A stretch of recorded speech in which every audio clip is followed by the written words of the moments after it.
Boa noite, queridos. Vocês que estão aqui, as pessoas que estão em casa me ouvindo, espero que o Senhor tenha liberdade para falar ao nosso coração.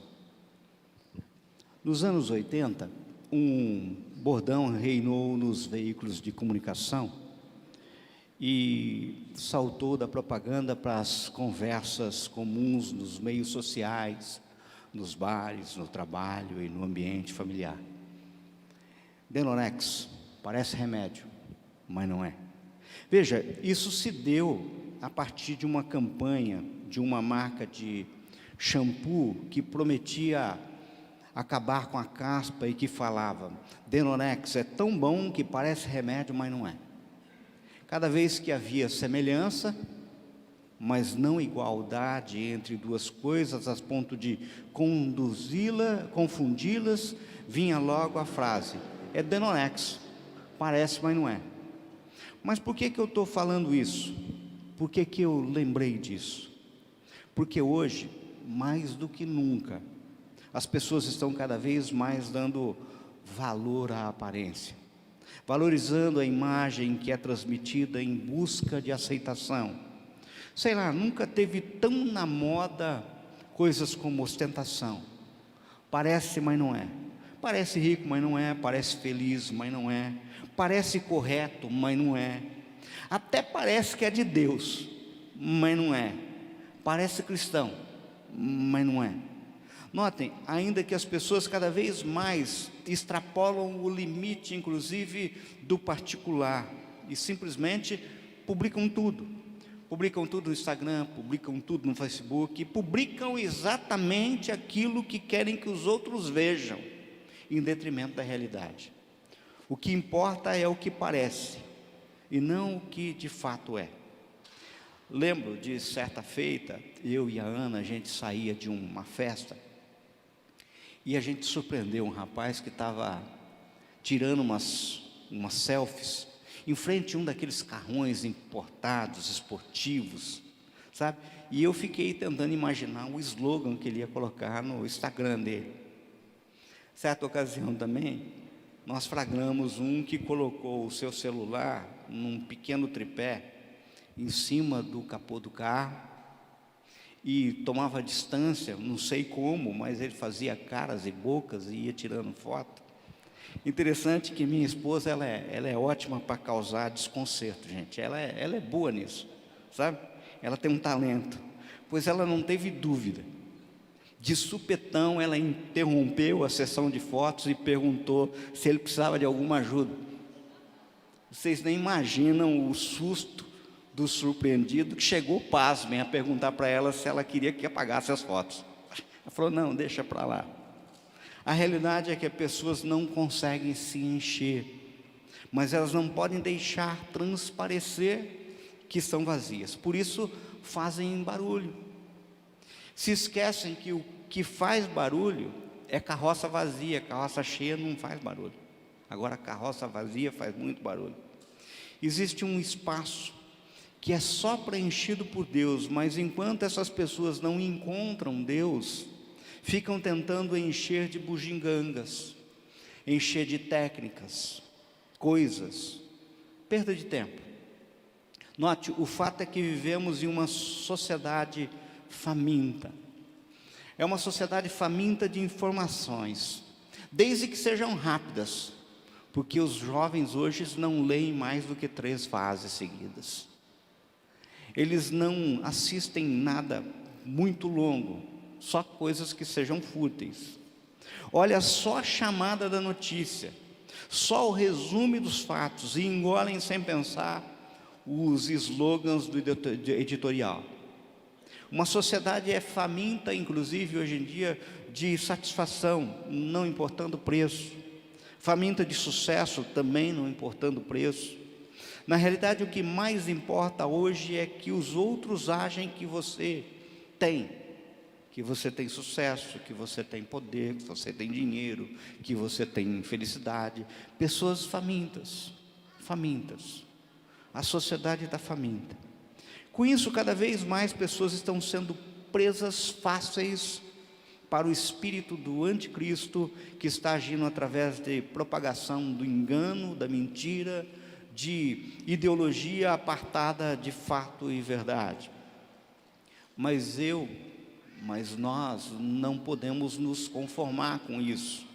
Paulo nos aponta em Romanos 12:2: não se amoldem ao padrão deste mundo, mas transforme-se pela renovação da sua mente, para que sejam capazes de experimentar e comprovar a boa, agradável e perfeita vontade de Deus.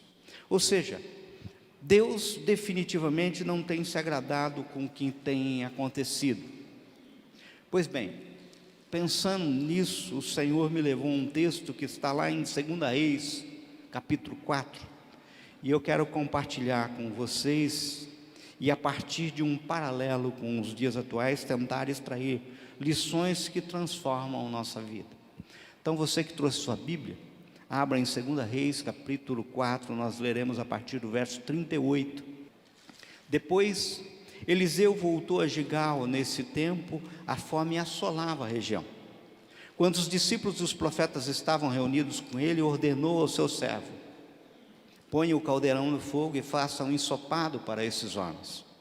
Um deles foi ao campo apanhar legumes e encontrou uma trepadeira. Apanhou alguns de seus frutos e encheu dele o seu manto. Quando voltou, cortou-os em pedaços e colocou-os no caldeirão do ensopado, embora ninguém soubesse o que era. O ensopado foi servido aos homens, mas logo que provaram, eles gritaram: homem de Deus, há morte na panela, e não puderam mais tomá-lo. Então, Eliseu pediu um pouco de farinha, colocou-o no caldeirão e disse: sirvam a todos. E já não havia mais perigo no caldeirão. Vejam, vamos em primeiro lugar tentar entender o contexto do texto, ou seja, aquilo que acabamos de ler. Aquela era uma época de grande fome na terra. O povo andava inquieto, as pessoas andavam desesperadas, sofrendo, procurando alimento por toda parte. Estavam prontas a comer qualquer coisa que lhe acalmasse a fome. Pra você ter ideia, a cabeça de um jumento era vendida por 80 ciclos de prata. Só para vocês terem ideia, olha o que está relatado em 2 Reis, capítulo 6, verso 26 a 29, eu vou ler para vocês. Um dia, quando o rei de Israel inspecionava os muros da cidade, uma mulher gritou para ele: socorro, majestade. O rei respondeu: se o Senhor não socorrê-la, como poderia ajudá-la? Acaso há trigo na eira ou vinho no lagar? Contudo, ele perguntou: qual é o problema? Ela respondeu: esta mulher me disse: vamos comer o seu filho hoje e amanhã comeremos o meu. Então, cozinhamos o meu filho e o comemos. No dia seguinte, eu disse a ela que era a vez de comermos seu filho, mas ela o havia escondido. Dá para vocês imaginarem algo como isso? No caso, o Hernandes Dias Lopes aponta em seu livro Fome na Panela, que embora houvesse escassez de fome na terra, havia abundante pão do céu. Amado, amada, entenda uma coisa: por mais que haja escassez no mundo, sempre haverá pão do céu disponível aos filhos de Deus, sempre.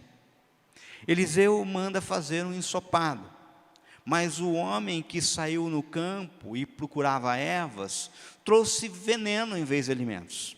E quando todos já estavam se fartando da refeição, soou o grito: homem de Deus, há morte na panela. Morte na panela é exatamente isso que eu quero denunciar hoje.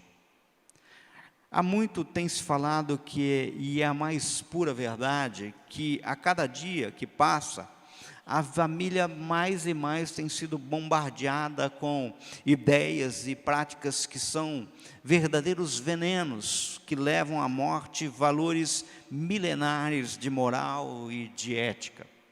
Os pressupostos dessas ideologias venenosas dizem, por exemplo, que o tipo de família contemporânea não precisa ser resultante da união de homem e de mulher, de macho e fêmea.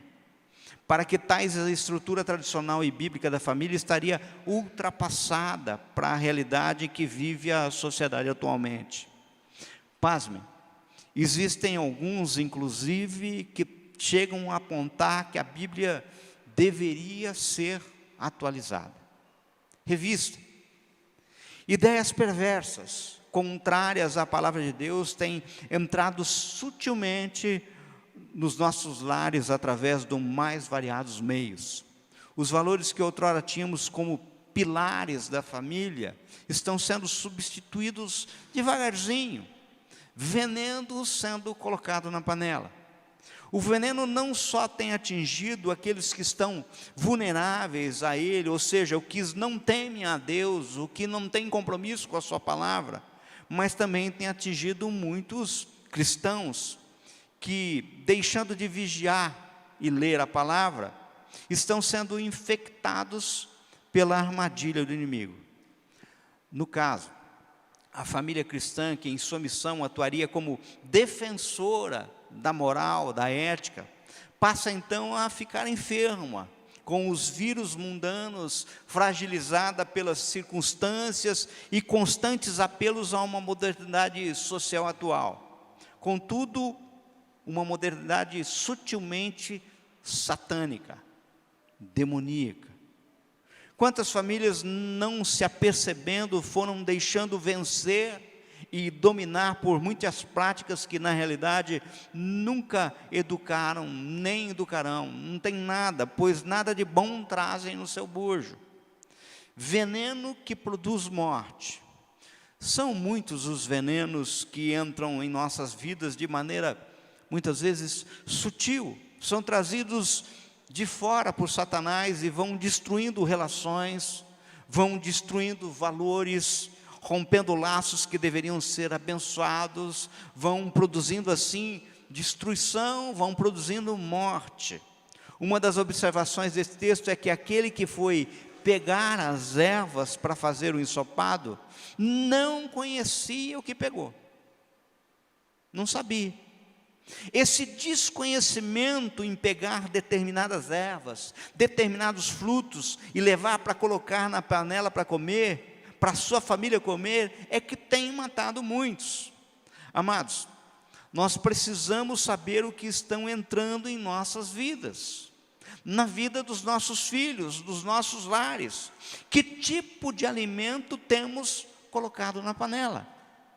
Interessante que está acontecendo exatamente aquilo que resta apontado lá em Oséias 4:6. O meu povo está sendo destruído porque lhe falta conhecimento. Percebam que não foi colocado veneno na panela conscientemente. O texto deixa claro que eles colocaram frutos que não sabiam o que eram. É exatamente isso que acontece. Pensem comigo. Os discípulos do profeta tinham uma necessidade: saciar a fome. Daí um deles sai ao campo em busca de legumes. Dá de frente com uma trepadeira que traz uns frutos possivelmente bonitos. Esses frutos lhe crescem os olhos. E daí não tem dúvida, ele pensou: marquei um golaço agora eu vou para a galera. Ele enche a sua capa, mas era veneno. Ele sabia que era veneno, gente? Não. Tinha alguma etiquetinha com aquela caveirinha, aquele ossinho, dizendo assim: olha, isso é veneno? Não tem. Por que então ele pegou? Porque lhe pareceu bom. Ou seja, a aparência. Havia má intenção, gente? Não. A intenção foi boa, sim, mas de boa intenção o inferno está cheio. Isso é um jargão que a gente já ouviu muitas vezes. Amados, entendam, o diabo não aparece na sua vida, na minha vida, com um cartãozinho de apresentação, dizendo assim: bom dia, eu sou o diabo, muito prazer, eu tenho esses frutos para oferecer para vocês, ele é bonito, parece muito bom, mas vai lhe trazer morte. É assim que acontece? Não é assim que acontece, pois definitivamente não, ele é enganador. Perceba que a trepadeira encontrada pelos discípulos, ela é viçosa, ela é frondosa, parece dar fruto bom. Há muitas coisas, muitos ensinos que são arrojados. Existem muitas coisas que são desafiadoras, bonitos, impactantes, revolucionários, modernos, mas não são bíblicos, são venenosos. O fruto era venenoso. A palavra nos revela que os discípulos dos profetas comeram veneno, pensando que estar alimentando de coisa boa. Acharam parecido. Gente, o joio é parecido com o trigo, mas é um veneno e o outro é alimento. Vemos aqui então duas lições que eu queria que vocês prestassem atenção. A primeira lição é do perigo de ser enganado pelas aparências. Aquilo que eu falei para vocês, denonex. Às vezes as coisas não são o que parece ser. Os erros mais perigosos são o que parecem com a verdade. A meia-verdade é mais perigosa que a mentira, pois se torna mais sutil, menos perceptível, por isso mais penetrante. Queridos, é incrível a quantidade de pessoas que se dizem cristãos e estão distorcendo aquilo que procede de Deus, ou lhe acrescentando, digamos assim, aspas, um tempero estranho. Guardem isso. Pior que a mentira é a verdade distorcida. É muito pior. Vejam, meus amados, tem muita coisa boa, certa, verdadeira, sendo apresentado em livros de autoajuda, em disciplinas de meditação, em doutrinas da moda, mas nem tudo é verdade. Há veneno no meio do alimento, há morte na panela. A negação e distorção de verdades essenciais do cristianismo tem acontecido. Alguns, digamos, temperos que acrescentados comprometem todo o Evangelho. Por vezes tenho visto a pureza do Evangelho sendo diluída num caldo de mortífero de pura heresia. Precisamos exercer o discernimento. Aliás, Paulo diz em Hebreus 5,14, Paulo nos aponta que pelo exercício constante nos tornamos aptos para discernir tanto bem quanto mal. Exercício constante, gente. O que é isso? Pense comigo. Quem tem mais chance de ser enganado por uma nota de dinheiro falsa? Um caixa de banco ou um trabalhador rural? Trabalhador rural. Por quê, gente? Porque o caixa do banco lida com o dinheiro todo dia. E ele conhece porque é falso? Não. Ele conhece o falso do verdadeiro porque ele lida com o verdadeiro. O conhecer a verdade desmascara a mentira. É isso que é importante. Em suma, não podemos comer todo alimento que se serve em nome de Deus. Existem muitas e muitas coisas que nos são oferecidas com muito boa aparência, coisas que mexem com nossas emoções e sacodem com as estruturas da vida humana, mas que estão contaminadas por veneno perigoso. Amado, amada, entenda, o diabo gosta de citar a Bíblia, inclusive. Ele citou a Bíblia para Jesus no deserto, mas o diabo usa a Bíblia contra a Bíblia. Ele usa a Bíblia para tentar, ele cita a Bíblia fora do contexto como pretexto, ele cita a Bíblia pela metade, torcendo o seu sentido. Entenda, a Bíblia na mão do diabo não é palavra de Deus, é palavra do diabo. Veja, eu vou tentar ser mais explícito para ser entendido, bem claro, isso é muito importante. Eu tenho visto muitas pessoas amadas, boas, queridas, absolutamente cheias de boas intenções, que querem o bem, são pessoas que estão em busca do bom, mas que estão sendo presas fáceis do diabo, simplesmente por falta de conhecimento. Estão colocando veneno na panela, não só própria como dos seus. Eu tenho visto pessoas ensinando técnica de meditação apontada como sendo meditação cristã. repetição de verdadeiros mantras que, inclusive, sem saber, invocam espíritos estranhos. Isso não tem base bíblica. Dionísio, você é contra a meditação? Não, eu até medito na palavra de Deus. Eu tenho visto pessoas que eu nem duvido da sua intenção, que propagam que pessoas devem voltar-se para o seu interior e trazer à tona o que de bom existe. Afinal, você é uma pessoa boa. Queridos, isto não tem base bíblica. Isso, pelo contrário, é a negação da verdade absoluta que está lá em Romanos 7, 15 a 25. Leia, por favor. Nós somos depravados. Nós precisamos entender o que é a graça do Senhor. Eu não olho para mim mesmo tentando achar alguma coisa de bom, porque se tiver alguma coisa de bom minha, dentro de mim, não vem de mim, vem do Senhor. Agora a coisa ruim vem de mim mesmo. Não tem coisa boa em mim, é coisa do Senhor. Amados, amadas, pessoas estão enveredando pelo poder do pensamento positivo. Pessoas têm se metido a ministrar, mas não sabem aquilo que estão fazendo. Estão metendo os pés pelas mãos, estão cavando a própria sepultura. Isso é muito sério. A segunda lição é que nem mesmo as nossas melhores intenções transformam a natureza do alimento venenoso.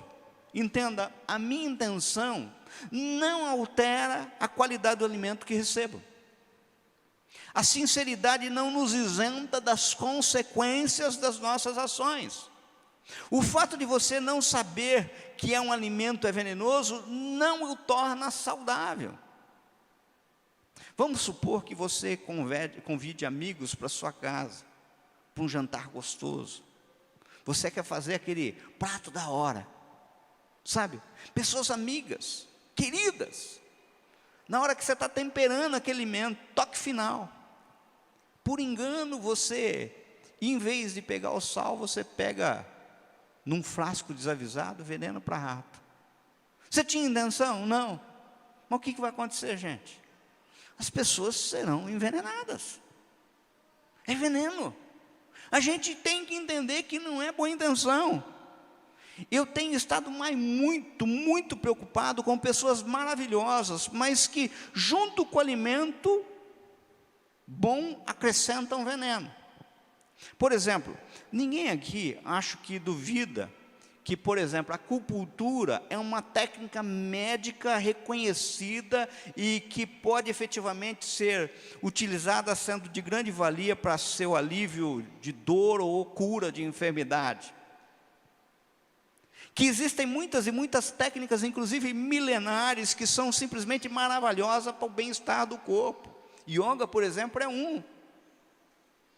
Mas daí, acrescentar mantras, figuras de adoração, rituais de incenso, misticismo, já é tempero venenoso, já é demais, já extrapola a linha da medicina, da razoabilidade dentro da palavra.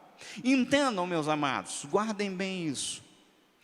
Tudo aquilo que não tem base bíblica, ou signifique justamente perigo ao nosso relacionamento com o único Deus verdadeiro, nós devemos rejeitar.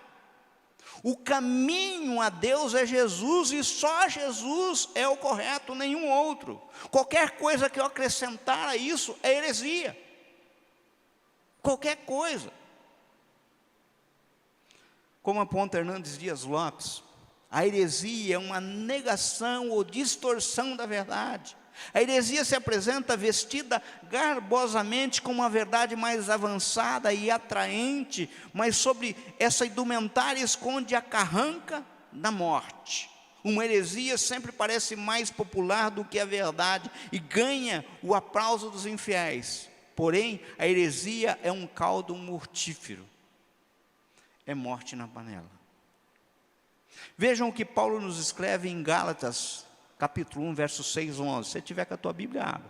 Gálatas 6, 11. 1, 6, 11. Olha só.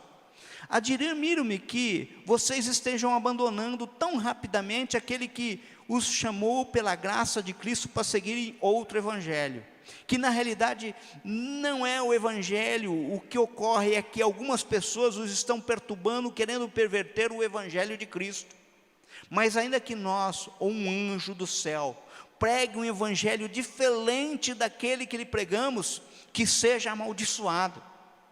Como já dissemos, agora repito, se alguém lhes anuncia um evangelho diferente daquele que já receberam, que seja amaldiçoado. Acaso busco eu agora a aprovação dos homens ou de Deus? Ou estou tentando agradar a homens? Se eu ainda estivesse procurando agradar a homens, não seria servo de Cristo. Irmãos, quero que saibam que o evangelho por mim anunciado não é de origem humana. Amados, inegavelmente vivemos um momento onde o humanismo, antropocentrismo, hedonismo e outros ismos que existem por aí progridem a passos largos, e como consequência disso, a sociedade secularizada passa a procurar soluções, muitas que se afastam de Deus. Tenho visto casais buscando o resgate para seu casamento, mas em detrimento de ser Jesus, o único que consegue transformar água em vinho, dão tiro para tudo quanto é lado, tentam todas as alternativas, mas não se prende naquilo que é essencial, Bíblia e oração. Não se prende naquilo que é fundamental. Não entende que com isso estão de certa forma dizendo que Jesus não basta, que a palavra não basta. Preste muita atenção, queridos. Quando alguém escuta a palavra de Deus, ele só tem duas opções: ou ele obedece, ou ele cria uma nova teologia para justificar seus atos. É isso que a gente tem visto.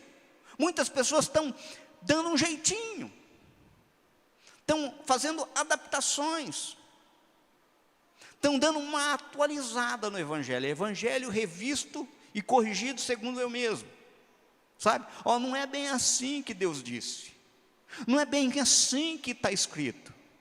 Isso me faz lembrar digamos, aquela justificativa clara que ecoa na mente de muitos: quando a consciência me acusa, o interesse me defende. Mas saiba de uma coisa: o seu interesse não vai te defender e não pode defender diante do juízo de Deus. Não brinque com Deus não se brinca, não podemos brincar com isso. O veneno é descoberto, está no texto. No caso, a palavra que lemos nos aponta que os discípulos descobriram que estavam ingerindo veneno, tanto que gritaram: homem de Deus, a morte na panela. Possivelmente, e eu quero acreditar que sim, pois inclusive orei por isso. Agora, ao me ouvirem, pessoas aqui no templo, pessoas na sua casa, você pode estar sentindo por uma ação maravilhosa do Espírito Santo, e um gosto amargo na boca, está percebendo que há morte na sua panela. A gente tem que entender como é que a gente vence o veneno. Acredito que para muitos que me ouvem agora é momento de gritar por socorro. O texto diz que eles gritaram: homem de Deus, a morte na panela, e não puderam mais tomá-lo. Ter o senso de perceber o veneno na panela é a primeira coisa que devemos fazer, a fim de que não se morra. Gritar pelo profeta, pedir ajuda ao homem de Deus é uma das formas de livramento que eles perceberam. Porque não gritou, morreu. Um grito é a libertação de um sentimento, de uma vontade, de uma satisfação ou de uma tristeza muito grande, angústia ou algo que não está dentro de si. Muitos têm morrido porque não gritaram, extravasando o que está ferindo, machucando, o que está doendo. O salmista, certa vez, disse assim: enquanto calei os meus pecados, calei os meus lábios, os meus pecados envelheceram os meus ossos pelos meus constantes gemidos todo dia, porque a tua mão pesava dia e noite sobre mim, e o meu vigor se tornou em sequidão. Diz-te: confessei-te o meu pecado, e a minha iniquidade não mais ocultei. disse: confessarei ao Senhor as minhas transgressões, e tu perdoaste a iniquidade do meu pecado. É isso que a gente vê lá no Salmo 32, 3 a 5. Por não gritarem, muitos já morreram e outros tantos caminham para a morte. Pense por isso, peça ajuda pela sua vida, pela ajuda pela sua família, ou seja, grite por socorro. O Salmo 142 aponta assim, olha que lindo: em alta voz clamo ao Senhor, elevo a minha voz ao Senhor, suplicando misericórdia. Derramo diante dele o meu lamento, e ele apresenta as minhas angústias.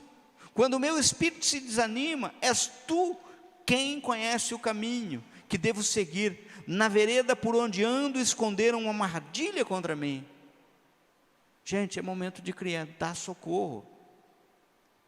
Morte na panela, ela é curada. Vocês viram o que aconteceu no texto que lemos? Quando os discípulos apontaram para o homem de Deus, que havia morte na panela, o que ele mandou fazer? Então Eliseu pediu um pouco de farinha, colocou-o no caldeirão e disse: sirvam a todos. E já não havia mais perigo no caldeirão. Quando nós estamos falando de alimento espiritual, nós precisamos entender que a morte é afastada quando colocamos na panela a genuína palavra de Deus. Prega a palavra, só a palavra e toda a palavra. É isso que eu sempre aprendi. Somos filhos da reforma, só a escritura. Temos que ser crentes berianos, temos que conferir, temos que ver onde está. Quantas e quantas pessoas têm usado jargões, usando coisas que parece que estão na Bíblia, mas nunca tiveram. E as pessoas acreditam. Todos são filhos de Deus. Aonde está na Bíblia isso? Não é verdade. Busque em primeiro lugar o reino do céu, e todas as coisas vai ser acrescentada, todas. Carro do ano, casa nova. Aonde está isso na Bíblia? E as pessoas ficam repetindo, e passando para frente, sabe? Farinha milagrosa. Eliseu pediu um pouco de farinha e colocou no caldeirão e disse: sirvam a todos. A farinha é o que produz o milagre da vida. A farinha, nesse texto, é usada pelo profeta Eliseu como mistura para eliminar o veneno da panela. Ela não é a causa do milagre, mas é um instrumento que produz o milagre. Preste atenção. Para que o milagre aconteça, faz-se necessário algumas coisas importantes, a fim de que o veneno seja logo detectado e exterminado através de atitudes que possam gerar vidas para a nossa vida. E não há o que gere mais vida do que a palavra de Deus. Nem só de pão vive o homem, mas de toda palavra que procede da boca de Deus. É a palavra que cura, é ela que nos alimenta. Eu acho lindo aquilo que está lá em Jeremias, capítulo 15, verso 19. E eu sempre guardei muito esse texto como um texto de cabeceira. Diz assim, portanto assim diz o Senhor: se tu te arrependeres, eu te farei voltar e estarás diante de mim. Se apartares o precioso do vil, serás a minha boca. E eles se tornarão a ti, mas tu não passarás para o lado deles.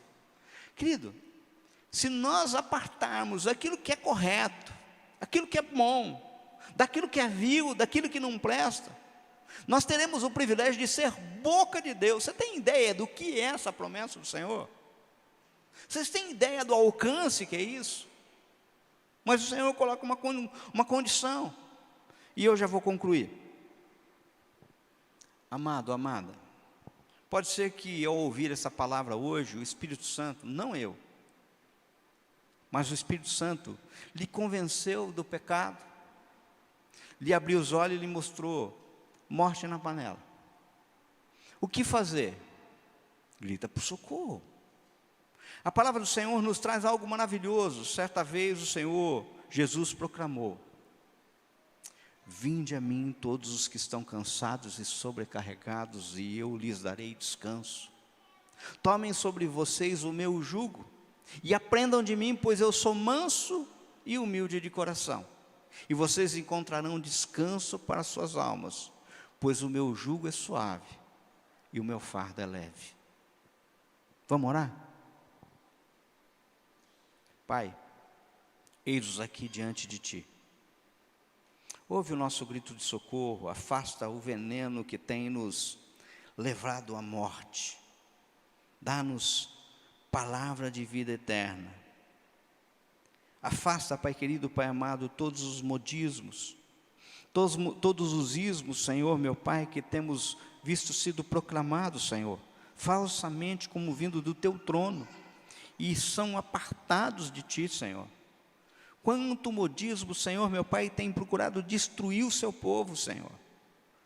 Quantos e quantas coisas, Pai querido, Pai amado, introduzidos de forma vil. Ah, Senhor, Te pedimos em nome de Jesus, nos dá a Tua palavra, pois ela tem vida eterna. Amém? Amém.